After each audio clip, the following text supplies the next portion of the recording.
In this guide, I'm going to show you how you can delete an Instagram account.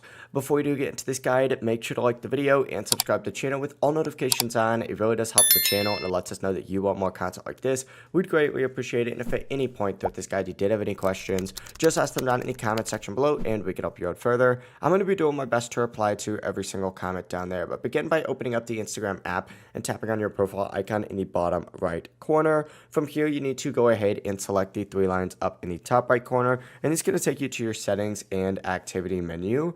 And here, what you need to do is select Account Center up at the very top, scroll down and select Manage Account, and then find your Instagram account on here and tap Manage on it. From here, you could select deactivation or deletion, and you're going to have two different options here. Go ahead and select Delete Account if you want to permanently delete it. Just hit Deactivate Account if you want to temporarily remove it. Hit continue again. It's going to show you everything you're going to lose. Oh, whoops, I just tabbed out of it. Just go through this process. You're going to have to type in your password to confirm, but that's the full process. If you guys had any questions, ask them down in the comment section below and we could help you out further. I'm going to be doing my best to reply to every single comment down there. Before you do leave this guide, make sure to like the video and subscribe to the channel with all notifications on. It really does help us out and it lets us know that you want more content like this. We'd greatly appreciate it. Have a great rest of your day though. Peace.